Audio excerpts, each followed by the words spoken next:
Welcome everyone to the weekly Wednesday rankings here with Jim Coventry on a Tuesday as we're filling in for the guys, Jeff and Nick on the podcast. Of course, you've been watching us all season long. Jim and I have been doing this alongside Jim's weekly rankings on the document. If you're watching the YouTube channel, you'll see all the pretty colors. No, it's not just Christmas oriented, but it'll be indicating different matchups and injuries. And this is the document that Jim is updating throughout the week, getting you guys all the information that's going on. We go over the different start sit options, quarterbacks, running backs, receivers.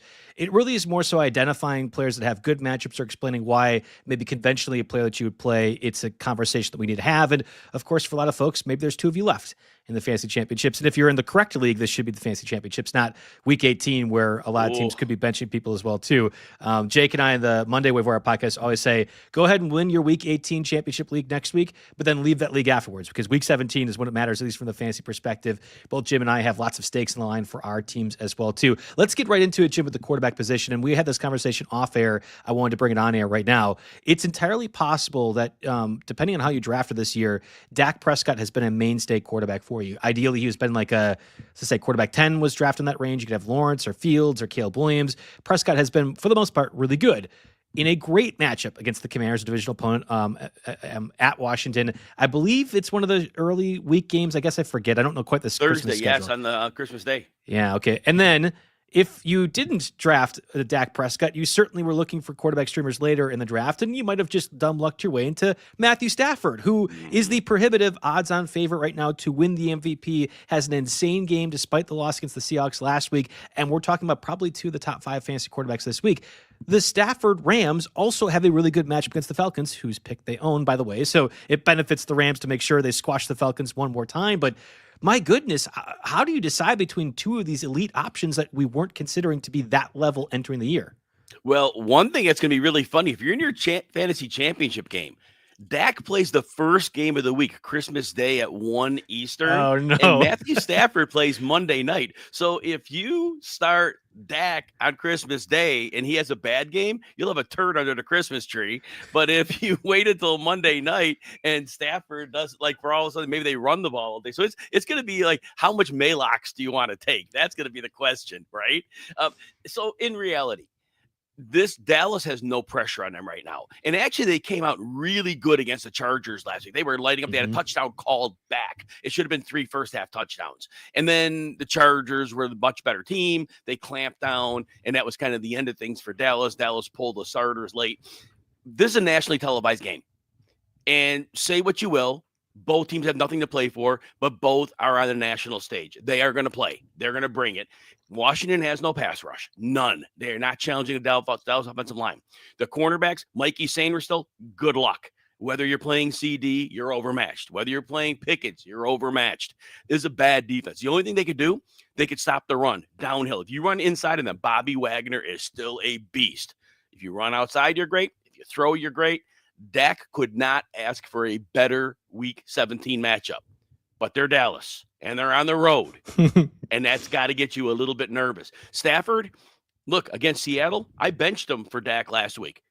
Playing Seattle, the first game, he didn't do much. Well, he threw for 450 and 3 or 4. Oh, my gosh, crazy. I don't know how you sit Matthew Stafford. I don't know how you sit him. But if they end up running the ball and having success, and they get a big lead, could you see them taking their foot off the gas in the second half? This is a tough question, Joe. This is always the answer that you give me, so I'll give it back to you as somebody that has dealing with this exact conundrum, Matthew Stafford or Dak Prescott. If the Rams are in a position where they're benching Stafford in the second half, it's more than likely because he got them to a place of fantasy prominence during that first half stretch, that Stafford's compiled enough stats. And I understand what you're saying with Kyra Williams, Blake Corum, and the way that rushing attack has been going. The Rams still have plenty to play for in terms of seeding after the 49ers won last night against the Colts, that Week 18 game. The 49ers and Seahawks matters a lot from the NFC number 1 overall seed and the NFC West perspective. The Rams have to hold serve. They can't really be in a spot where they're letting their foot off the gas in any way. So for me, this is a Joe Bartel answer, and I guess anybody out there listening that might be in the same conundrum, I would much rather be disappointed on a Monday than on Christmas Day. So if all things are equal, give me the guy at the very end of the week that I know this is what number I have to hit, and I need Stafford to get me this. That is a much better spot for me as a person, as an individual that deals with stress in different ways that other people do. I would much rather have that as the way to go. And again, Stafford and Dak Prescott being 2 of the top 5 options this week. One last word, and I'll say this. Since Week 7, We have only seen Stafford go less than 25.7 points twice. First matchup against Seattle, makes sense. Elite defense. Second time, that rainstorm in Carolina. And that rainstorm in Carolina, he only had 20 points. But 20 still, you can live with 20. You're not going to lose sleep over it. So that said, he's been at least 25.7 in every game. So Atlanta, again, nothing scary at all. So at the end of the day, like you said, Joe, there's too many ranges of possibility for Dak. I think he could blow up. And if he throws 5 touches on Christmas, that's going to be a hard one to swallow. But probably Stafford, really hard to go away from, even without Devontae Adams. Let's talk about 2 quarterbacks in yellow there. It's not quite my birthday. I was set to go to the Ravens-Packers game when it was on Sunday, the 28th. My birthday's on the 29th. Hopefully it'll be very good things next Monday for me in fantasy. But that game got moved to Saturday as the nightcap of the Saturday games. Again, that will be on a Peacock exclusive one. Packers played last Saturday. Let's not talk about the result of that one, Jim. But you have Jordan Love getting wherefore Arthur Romeo. I had to say it. We had the Jordan Love concussion from a dirty Austin Booker tackle. Yes, it was dirty. I am a Packer fan. I will say that. And then you have Lamar Jackson, who gets banged up during that Sunday night game as well, too, the back contusion.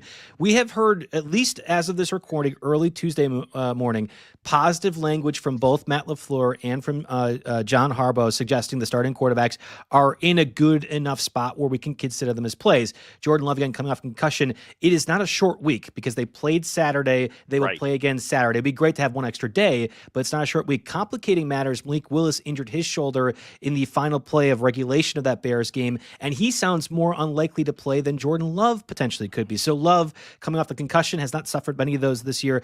If Love is active, let's go with the first. If Love is active for this week, you would have him at 9. Is that? I mean, that's a top 10 ranking for a guy that has been inconsistent and has an injury concern. Do you have that much faith in the Packers offense doing what they're supposed to do this week on Saturday? I don't really think much of Baltimore's defense. I think Baltimore does a couple things decently. I think this is one where Matt LaFleur could scheme up a lot of easy stuff. I think the Baltimore team is broken right now. I think that they're technically alive. I think that they're not. I think they're done. I think they're done. I think their heart's gone. I think that Green Bay has to win this game. Green Bay has to win this game. They need to do everything they can to, if the Bears lose a game, they can still jump the Bears, right? There's lots of stakes for the Packers. They need to win one of the next 2, and they need the Lions to make sure to lose at least one of the next 2. Lions have a difficult schedule with the Bears in Week 18 as well, and it's certainly possible that the Packers could actually still win the NFC North if the Bears lose twice. Packers end up winning twice, and again, the Lions beating the Bears in Week 18. There's the NFC North is far from settled, even though it was a very demoralizing loss as a Packer fan on last Saturday. To answer your question, after quarterback 8, it's a crapshoot. Justin Herbert's playing Houston. My bold take is he gets sacked 10 times next. Yeah, I can't play him at all. I wholeheartedly agree with you on Justin Herbert. Yep. Brock Purdy's playing the Bears, and the Bears they're always weird. The Bears are weird. When you play the Bears, I mean, I have no idea what to expect because that team for decades has been weird, and Brock Purdy's just that quarterback that will have a weird game against the Bears. It's not good analysis, but it's just I don't trust anything that, like Dennis Allen will throw some crazy stuff up, and Purdy will have one of those implosion games. Tyler Shuck, I love him, and I have him at 13. It's hard to put him higher. I mean, that's a really generous ranking as is. He was my top waiver wire pickup that I wrote about this week. I thought he was more like quarterback 15, so that you have already at 13, I think says a whole lot about how he's been playing late despite all the injuries to the Saints' weapons. And Caleb, the Bears might run the ball. I mean, the 49ers are going to struggle without the Bears rushing attack. And then Jackson Dart. So, I mean, look at the players after. So that's why you see Jordan Love and Lamar Jackson 9 and 10. I don't know where else to put them.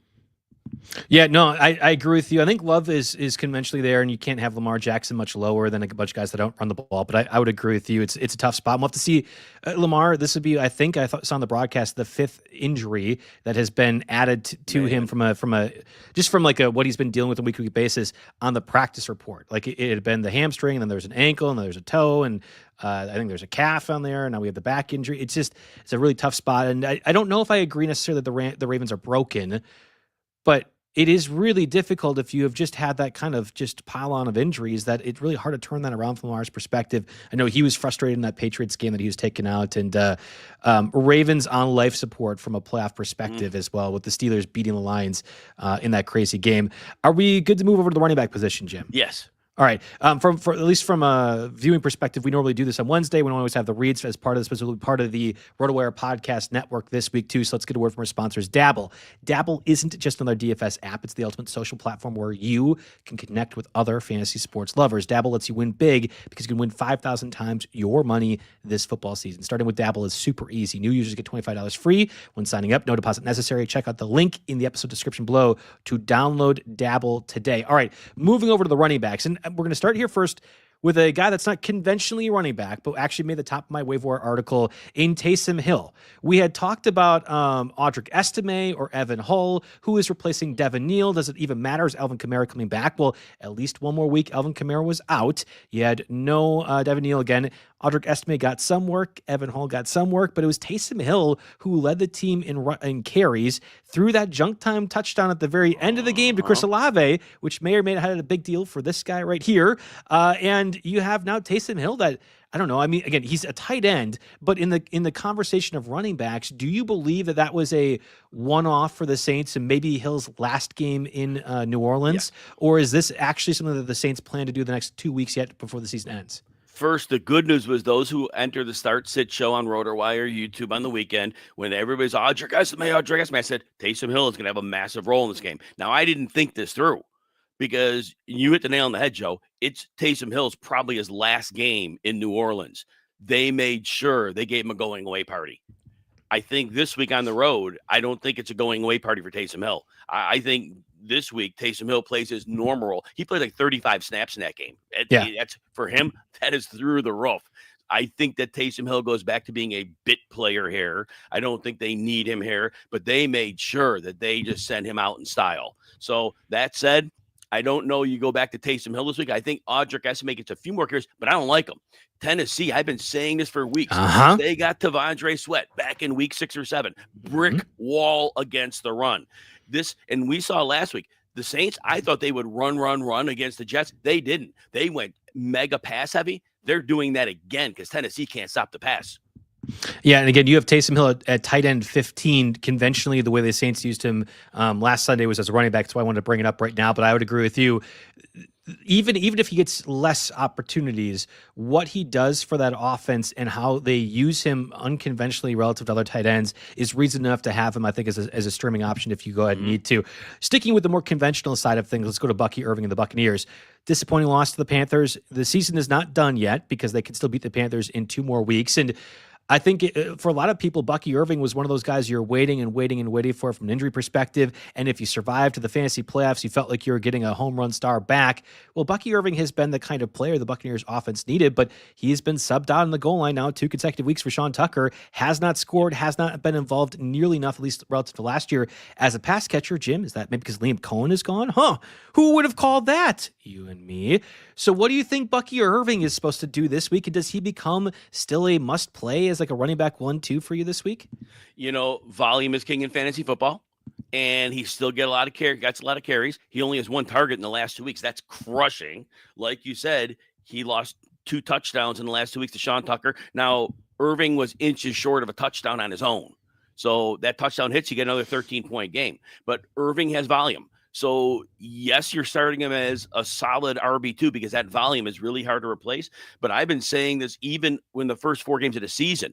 He was nowhere close to the player he was last year. He was scoring fantasy points, but the efficiency was going down the drain. Last year's magic is gone. And now the last 2 games, we've seen the fantasy production go with it. 8 and 7 PPR points in the last 2 games. His yards per carry is down by a full 2 yards this year.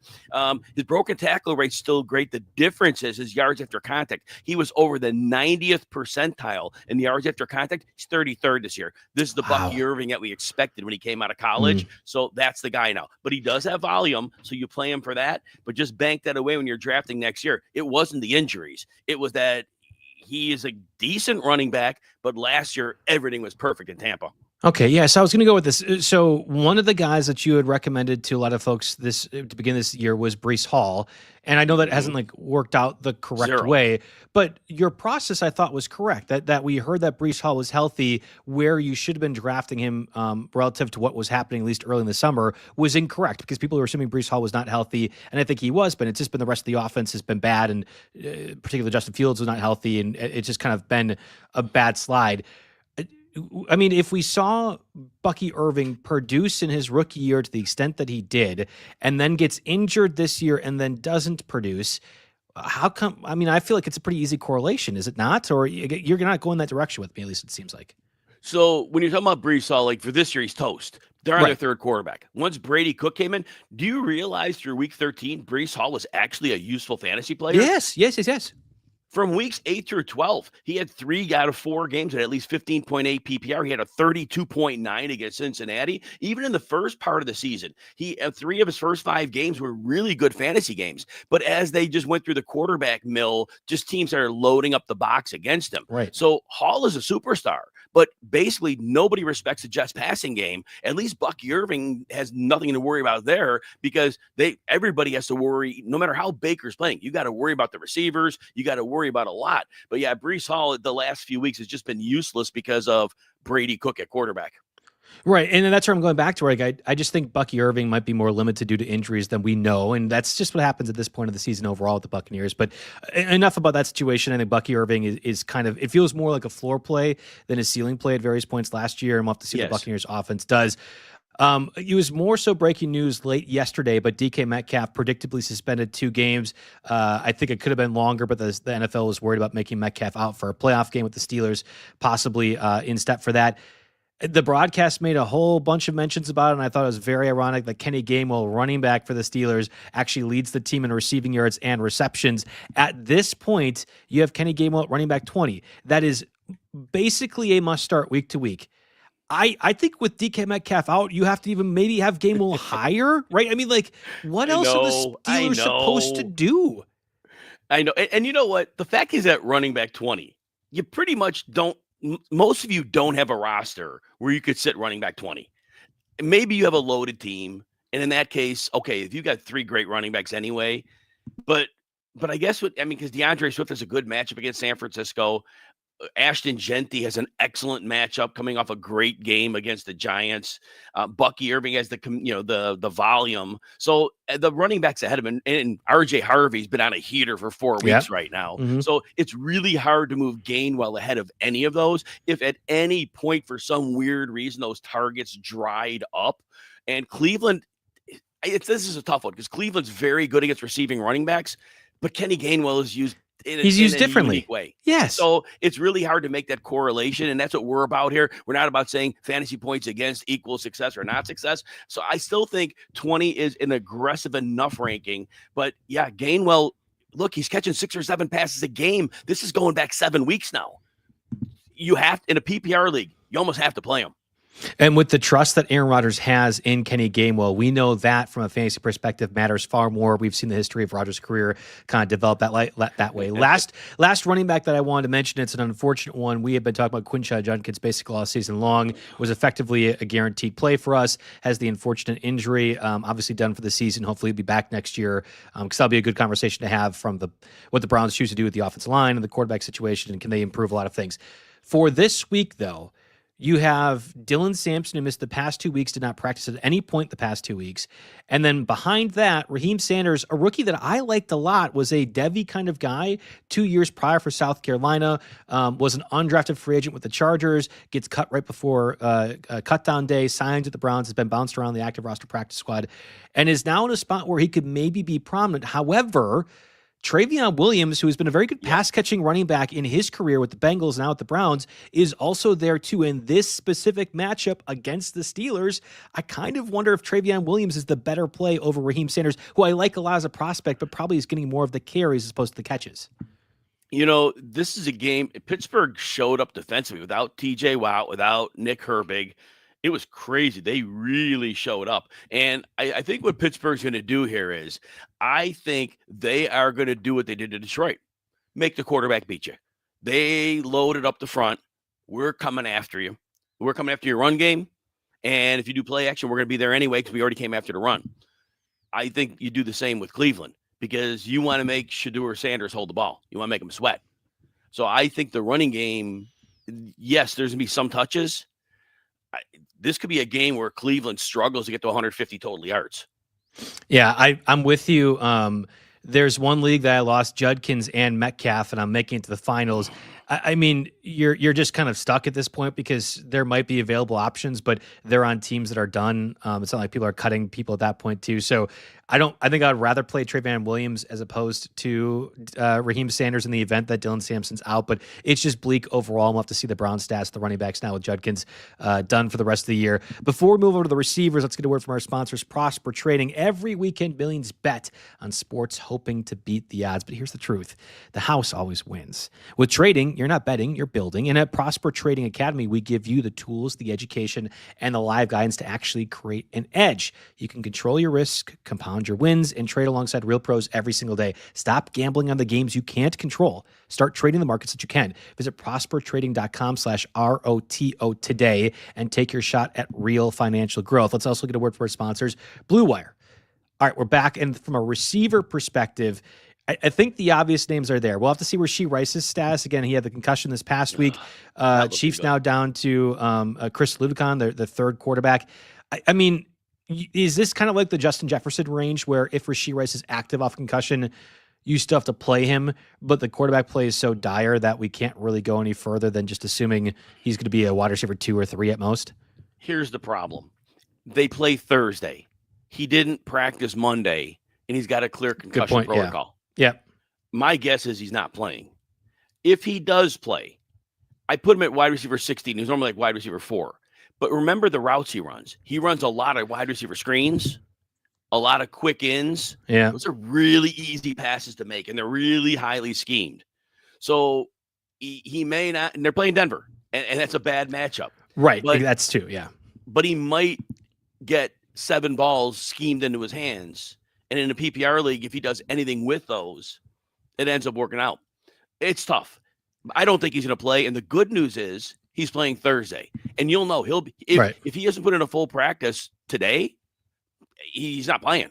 Good because point. Yep. I don't think it's a practice Wednesday. So you'll know before all the games kick off. So that's the good news. But if you have reasonable options over Rashee Rice, that not just that yellow tag, there'd be a red tag there if there wasn't a yellow tag there for downside, because this is not a good matchup, like you said. So if he's active, if you have reasonable options, play your reasonable options. Is because I mentioned this on the Angel Fire Radio show 6 to 8 p.m. Eastern on Saturdays, channel 87 on Sirius XM. I like in deeper formats. I actually liked Hollywood Brown. Now, unfortunately, I told people to play Hollywood Brown over Alec Pierce, for example. Not your fault. I mean, I thought Hollywood Brown would get manufactured some more targets, and frankly, I think if Gardner Minshew was still the quarterback, I kind of think that was going to happen. Yes. So. Is Brown a pickup then if we think Rashee Rice does not play this week and you have a Ludicon that gets a bit more practice reps, or is the quarterback play so bad, kind of like the Jets, where you just can't rely on any of those guys at this point? I don't know how they're going to move the ball against Denver right now. They're down to third string offensive tackles. Yeah. And they have a quarterback that doesn't have any experience. So good luck with anything developing outside of screen passes. We might see the Chiefs just giving up and running the ball. We might just see them running the ball. They're not maybe down 20, and they might run the ball. They might not even be throwing a lot. They might throw 20 passes. Maybe I'm wrong. But they can't afford to get people hurt. And you're going to get your quarterback really hurt if you're in obvious passing situations and you got third-string tackles against Denver's pass rush. Right. It's a real scary situation. I would avoid every Kansas City Chief.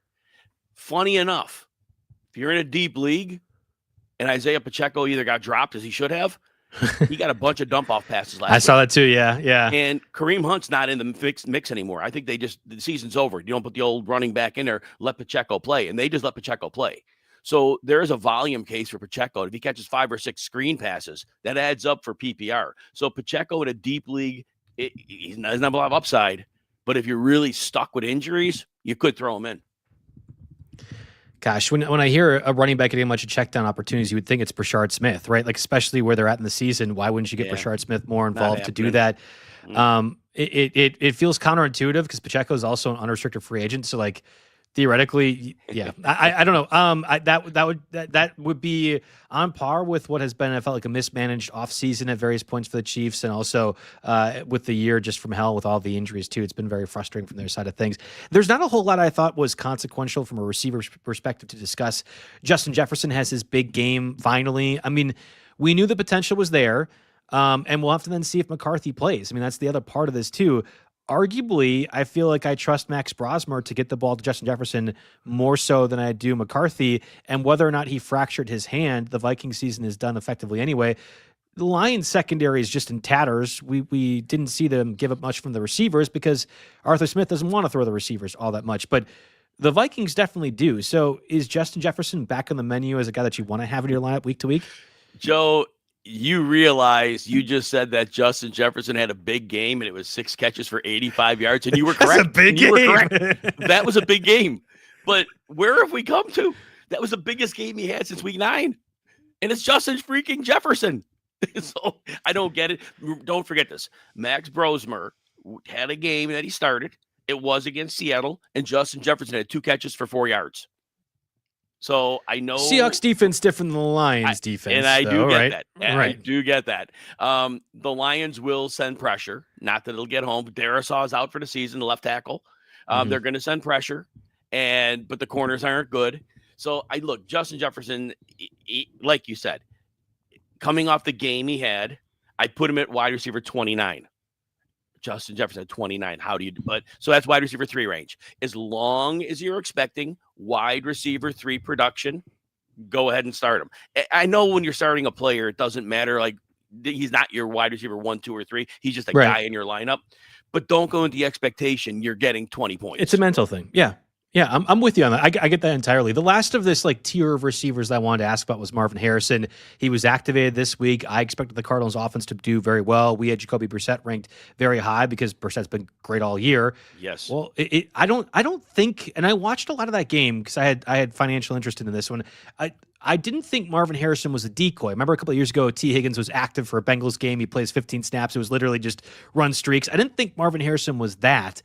But boy, it's really frustrating to have Marvin Harrison available and to have Trey McBride available, and then you have Elijah Higgins and Michael Wilson be the 2 big factors for that Cardinals offense. And on paper, this is the one you'd want to have. You want Marvin Harrison out there against the Bengals, but it's been a really frustrating spot now with him if you draft him in the 3rd or 4th round this year. Harrison misplayed a touchdown pass. His second time this year, I remember seeing him do that. I don't know what's in Marvin Harrison's like mind in terms of like misplaying some passes. I mean, I maybe he's pressing because he hasn't had the career he's wanted to this point. We did see a couple signs of life earlier in the season. It's really frustrating. The team, Alan Soslowski and I both said it was bunk when they said it would ease him in, but his snap share was like 51%. So apparently they did. What I will say about this game is this: Cincinnati, we know they're not good. They have gotten surprisingly decent outside cornerback play.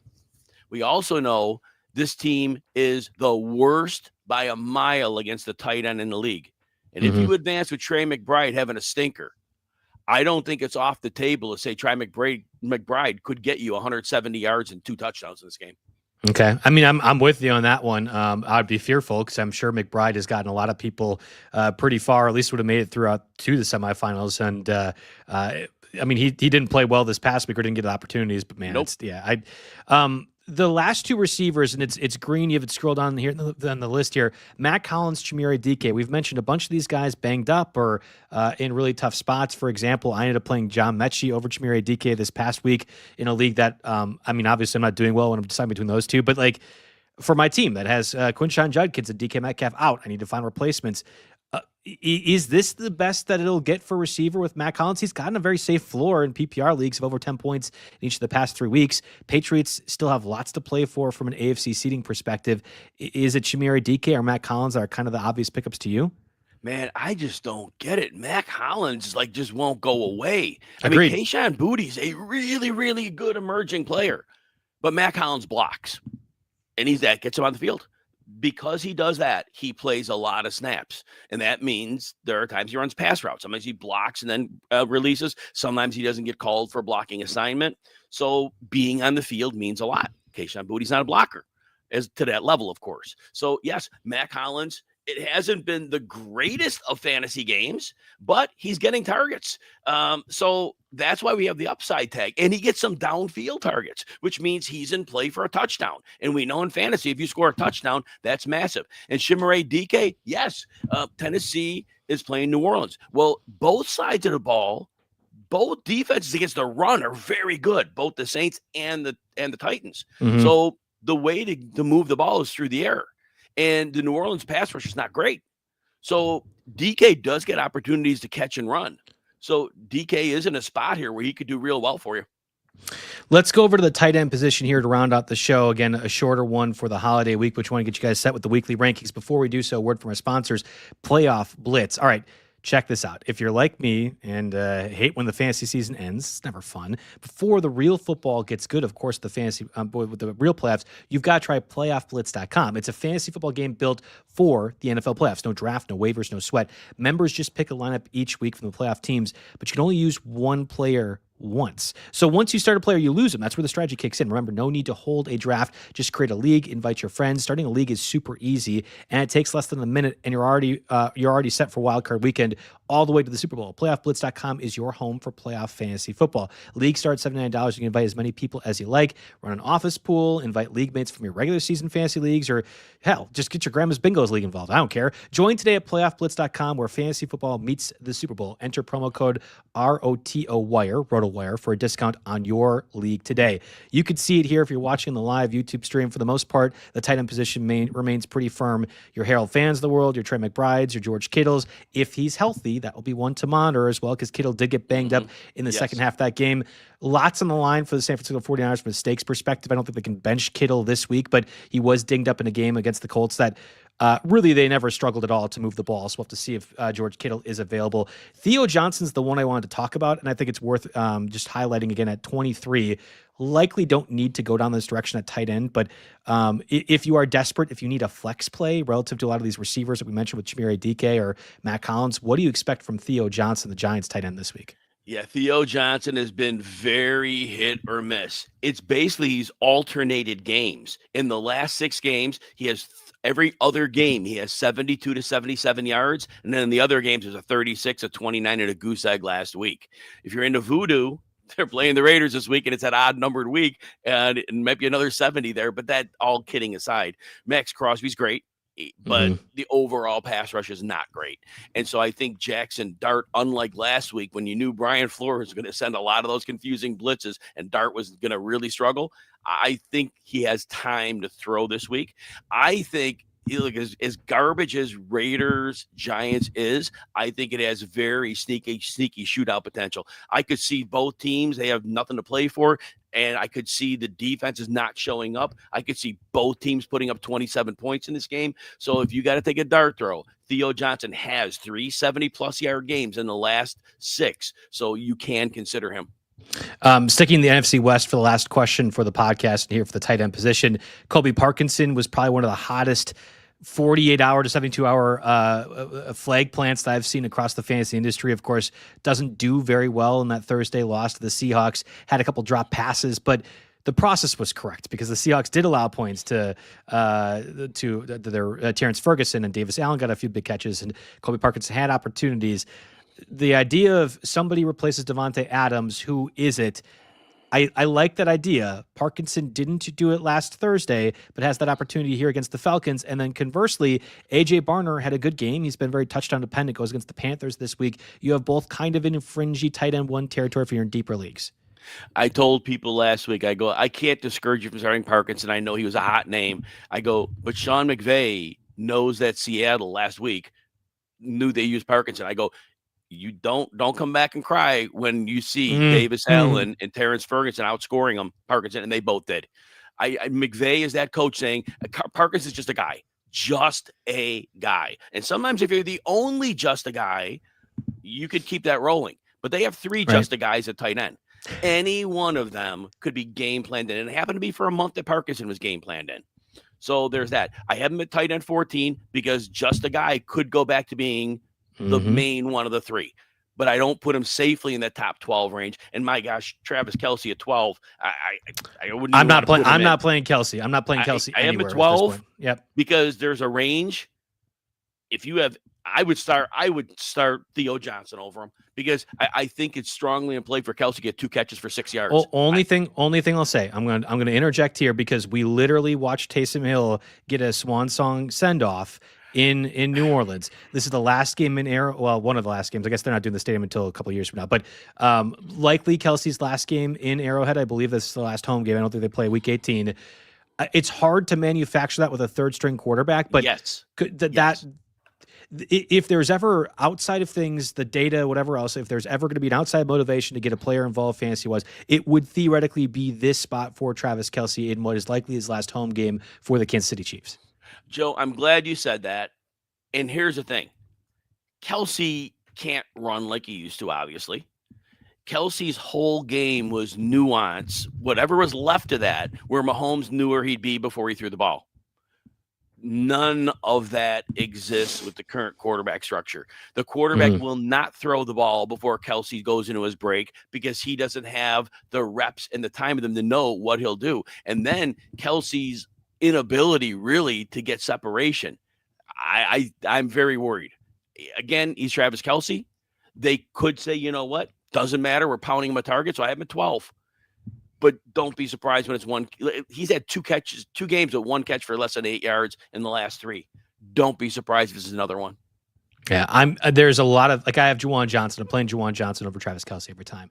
But if we're getting down to that list of like Isaiah Likely or Rondé Gadsden, I would maybe think about, well, what are the extra factors for this and what could they do? I mean, not that I want to do the Taylor Swift thing necessarily, but you'd imagine she'll be at the game. What will the broadcast bring up? Is there reasons for the Chiefs now without a playoff contention to make good on what will be a future Hall of Famer and a franchise pillar for that team and what will likely be his final game in Kansas City? We had one question pop up in the chat. Jim, we don't typically answer these, but again, with the games happening, Thursday, Saturday, Sunday, whatever else it is, let's just kind of talk about this overall. And I imagine this matters for a few people as well listening in the podcast version too. Tre'Von Henderson appeared to suffer concussion in that Sunday night win over the Ravens. If Henderson is not available, who would you play? Michael Carter, Zach Charbonnet, and then complicating factors. If Josh Jacobs on Saturday is unavailable, does Emmanuel Wilson become that guy over, or like even like a Kyle Manung guy over Tre'Von Henderson? Again, replacing Henderson with Michael Carter, Charbonnet, Emmanuel Wilson if Jacobs is out. Carter, I have it running back 28. Crazy enough, I don't think he didn't have a catch last week. I don't know if he had a target. He made either. I think he had 2 targets. Yep, and no catches. But for him not to get catches, he got all his yards on rushing, which is rare. Right. They are playing Cincinnati. I think Cincinnati lights up the scoreboard again. That would be a Michael Carter reception game. So actually, I should put the upside tag on Carter as we speak, because I do think this is a game where if they're in turbo mode, you might see Jacoby Brissett throwing 50 times in this game. So in that case, I think Michael Carter's got to be the one because he is a great pass catcher and they need him. I think that's where I would lean as well too. If Jacobs is out, Emmanuel Wilson is a pretty good runner. I don't think he's as good as maybe some Packer fans think, but Chris Brooks has been coming in a lot as a pass blocker. They don't run a whole lot of pass plays for Chris Brooks. In fact, they used Emmanuel Wilson a lot as a screen catcher. It's just a matter of what I think the answer will be against this Ravens defense. And unfortunately, with the information we have Tuesday, I need to know if Jordan Love is available. I need to know if Lamar Jackson's available, because I think the Ravens offense and how the Packers choose to do things, think about how conservative Matt LaFleur has been against teams that don't have good quarterback play or that he wants his defense to beat them. That just all complicates things too. So I can't really ask anything about or answer anything about the Packers backfield right now with Josh Jacobs and Jordan Love and Lamar Jackson, because that's going to come down to, I think, game time as to who is going to be all available for that one. So that does it for us here on the weekly Wednesday rankings here on Tuesday with Jim Coventry. Again, you can find us live on the RotoWire YouTube stream. Stream will be also available anywhere you listen to podcasts as well too. So you can hit up Jim at Jim Coventry NFL on Twitter if you have any start-sit stuff. I know you and I will both be doing plenty of holiday things, but you're always very active in making sure you get to the fans out there. And this might be our last time to talk about this before the end of the new year, but I wanted to thank you, Jim, for all the hard work that you have done for us and the listeners here that are following on the comment section or listening along. I know you do so much more even behind the scenes that people are aware of, but you've been easily the most front-facing guy for us over the course of the entire NFL season, and you don't get enough kudos for all the hard work you've done. So thank you, Jim, for leading us all to fantasy championships, to be an engaging person to talk to, and really a great friend that I've enjoyed doing this Wednesday show with.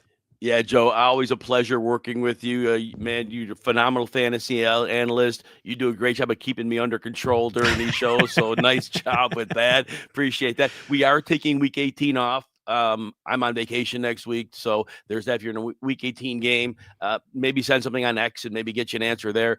Joe and I will probably come back for the playoffs, do a little playoff preview stuff. We'll see how that shakes out. I would be surprised if we didn't do that. But everybody, happiest of holidays to you. And most importantly, if you're in your fantasy league, best of luck. Hope you bring home those championships.